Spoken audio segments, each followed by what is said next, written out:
Vocês vão ao conselho. Still a violation.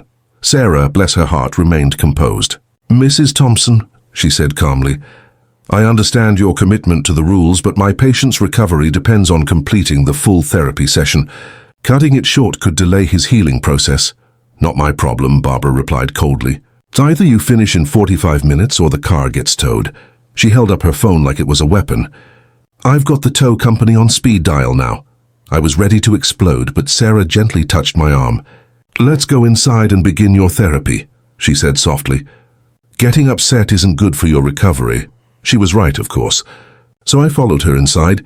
Though focusing on my exercises was next to impossible, I could feel Barbara's presence out there, lurking like a vulture waiting to swoop.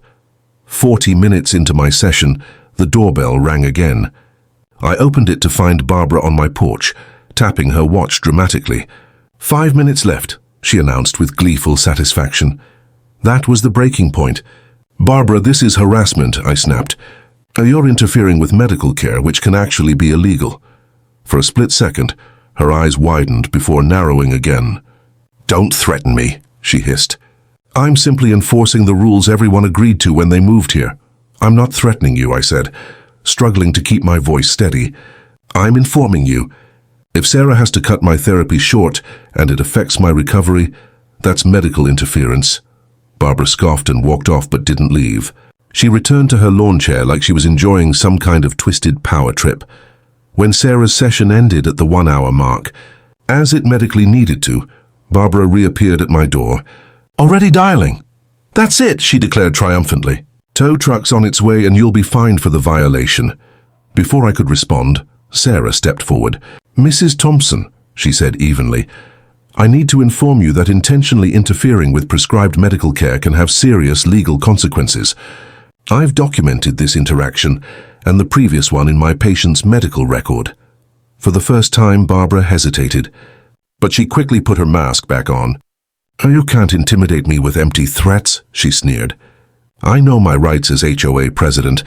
What she didn't know was that Sarah had been documenting everything, from taking photos of Barbara's lawn chair stakeout to recording audio of every confrontation, all with my permission. She had even consulted her supervisor after the first incident, and their legal department was already aware of the situation. When the tow truck arrived, Sarah calmly approached the driver. She explained the situation and showed him official documentation from her healthcare company, stating that interfering with her ability to provide care could be considered a criminal offense in our state. The driver wasn't about to get tangled in legal trouble. "Sorry, ma'am," he said to Barbara, shaking his head. "I'm not towing this." Then he drove off. Barbara was furious. "This is ridiculous," she shouted. "You can't just ignore the rules because you think you're special."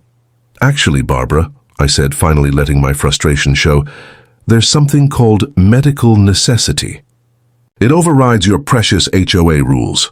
Maybe talk to a lawyer before you keep digging this hole." "Fine," she spat. "If that's how you want to play it, I will." For a few blissful days, Barbara seemed to disappear. I started to hope she'd finally realized she was teetering on dangerous legal ground. But then, Monday arrived and Barbara came back with reinforcements. This time she had 2 other HOA board members with her. As soon as Sarah parked, Barbara stormed over and physically blocked her from reaching my door. "You're trespassing on HOA property," Barbara barked, even though we were standing on my private driveway. "You need to leave immediately." Sarah tried to step around her. "Ma'am, I'm here to provide medical care. Please step aside." And then Barbara did the unthinkable. She shoved Sarah, hands on her shoulders. A hard push. I said, "You're not welcome here during business hours. Leave now." I had been watching from my window. My heart pounded as I grabbed my phone and dialed 911. "Hello, I need to report an assault," I told the dispatcher. "The HOA president just physically pushed my healthcare nurse and is preventing her from entering my home to provide medical care." They assured me officers were on their way. Meanwhile, Sarah, ever composed, backed up and recorded the entire thing on her phone. The other 2 board members clearly wanted no part of it. They stepped away fast, realizing how bad this was. "Barbara," I called from the doorway, "the police are on their way. You just physically assaulted a healthcare worker and interfered with medical care. Leave my property now. Police." she stammered, her face paling. "That's absurd. You can't call the police over HOA rules." "I didn't," I said coldly. "I called because you committed assault. Your rules don't give you the right to lay hands on anyone." She looked toward the other board members for support, but they were already speed-walking back to their homes, leaving her to face the music alone. Her confidence wavered. "I was just doing my job," she muttered weakly. When the officers arrived minutes later, both Sarah and I gave statements. Sarah showed them her video too. The officers listened, their faces growing more serious with every passing second. "Ma'am," one officer said, looking Barbara square in the eye, "interfering with medical care is a serious offense, and physical assault is a crime, show a title or not." Barbara's face went from flushed with rage to ghostly white. "But I'm the HOA president," she kept repeating like it was a magic spell. "That may be true," the officer replied evenly, "but it doesn't give you the right to touch anyone or block medical care." Then came the moment I'll never forget. The officer informed Barbara that she was being placed under arrest for simple assault and interfering with medical care, both serious charges in our state. As they read her rights and placed her in handcuffs, the reality finally hit her. The woman who had strutted around the neighborhood like a queen was now being led to a police car. "This is outrageous," she screamed. "Do you know how much I've done for this community? I was just enforcing the rules." But the law didn't care about her clipboard.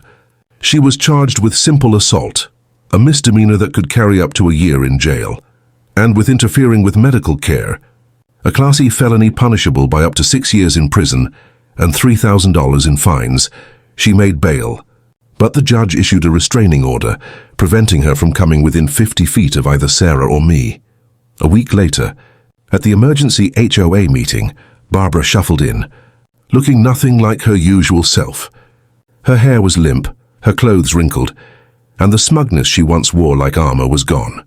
The board voted unanimously to remove her as president, citing conduct unbecoming of a community representative.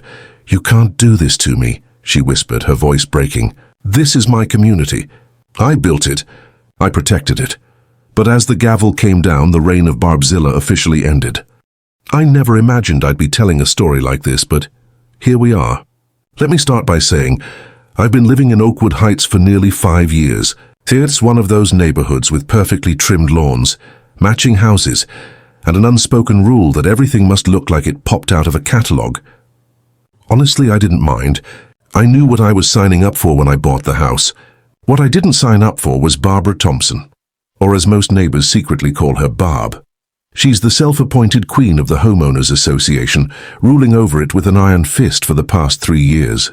Barbara is in her mid-50s, always dressed like she's off to tea with royalty, and her blonde hair is pulled so tight it practically gives her a built-in facelift. Her favorite hobby, roaming the streets with a clipboard in hand, hunting for even the smallest HOA violations, like some suburban bounty hunter. Up until recently, I'd managed to stay under her radar. That changed when I injured my back. I slipped on spilled water in my kitchen, and the fall left me with a herniated disc that required surgery. The recovery was long, painful, and exhausting. My doctor arranged for a visiting nurse to come 3 times a week to help with wound care and physical therapy.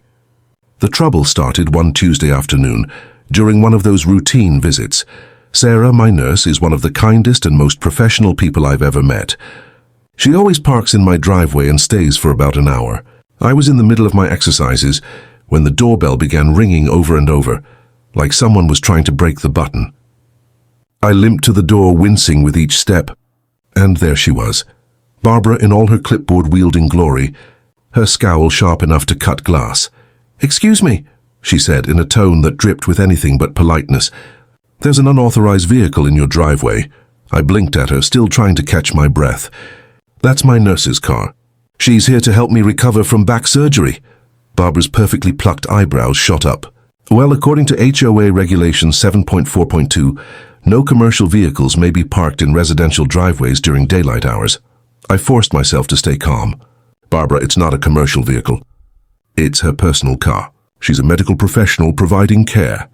Barbara's lips curled into a smug little smile. "It has a company logo on the door.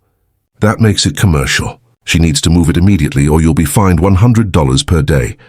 Before I could even respond, Sarah appeared at the doorway, sensing the commotion. "Is everything okay?" she asked gently. Barbara turned to her, voice dipped in condescension. "You need to move your vehicle right now. You violate our HOA regulations." Sarah, ever the professional, responded with calm grace. "I'm in the middle of providing medical care to my patient. I'll be done in about 30 minutes and then I'll leave." Barbara's face flushed red like a warning light. "I don't care what you're doing.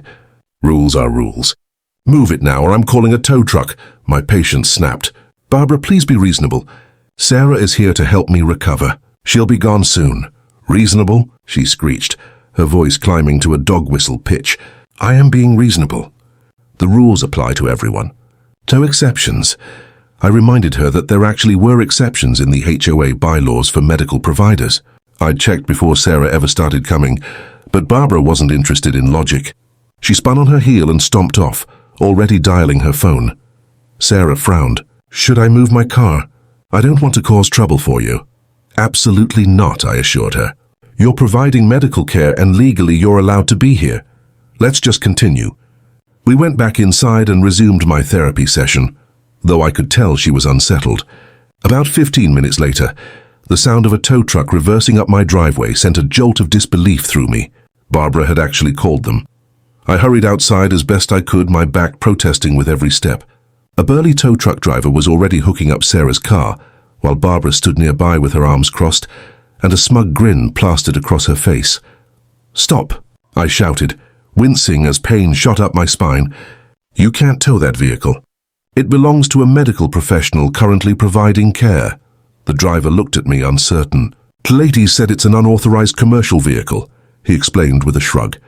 "It's my nurse's car," I said firmly, keeping my voice steady. "She's inside right now helping me recover from surgery. Check the HOA bylaws. Section 12.3 clearly states that healthcare workers actively providing in-home care are exempt from parking restrictions." Barbara let out a sharp, dismissive laugh. "That's absurd. There's no such exemption." But I was ready for this. I'd printed that exact section after my surgery, anticipating a fight. I asked the driver to wait while I slowly made my way inside to grab the document. When I returned and handed it to him, he read it carefully, then nodded. "Yep, says right here that medical professionals are exempt while providing care." He started unhooking the car. "Sorry for the trouble, man." Barbara snatched the paper from his hands, scanning it with growing fury. "This must be outdated," she snapped. "It was approved long before you became president, Barbara," I replied calmly. "It's been in the bylaws for years." The tow truck driver clearly wanted no part in this drama. "Look, I can't tow a car that's legally parked according to your own rules. Call us again if you figure something else out," he muttered before driving off. I hoped that would be the end of it, but I had underestimated Barbara's determination to make everything her personal crusade. Her face twisted with rage as she watched the truck leave. "This isn't over," she hissed, storming down the street like a villain in a soap opera. Back inside, Sarah tried to focus on my treatment, though I could tell she felt awful. I forced a small smile. "Don't worry about her. She's all bark and no bite." If only I'd known how wrong I was. The next time Sarah came for my therapy session, just 2 days later, Barbara was already waiting like a hawk. She had set up a lawn chair directly across the street from my house, as if she was settling in for a live performance. The moment Sarah's car pulled into my driveway, Barbara was on her feet, marching over with that ever-present clipboard like it was a badge of authority. I opened the door before she could even press the doorbell, determined to head off another ridiculous showdown. "Barbara," I started firmly, "we've already been through this. Sarah is allowed to park here while providing medical care." Barbara didn't even acknowledge me. She zeroed in on Sarah with a smug little smile. "I reviewed the bylaws more carefully," she announced, as if unveiling a masterstroke. "While healthcare workers are exempt from the commercial vehicle restriction, they are not exempt from the visitor parking time limit of 45 minutes. Your sessions last an hour." "That's a violation." I just stared at her momentarily, speechless. "Barbara, are you seriously going to nitpick over 15 minutes? This is medical care, not a garden party. Rules are rules," she repeated, clearly relishing her new favorite phrase. 15 minutes over is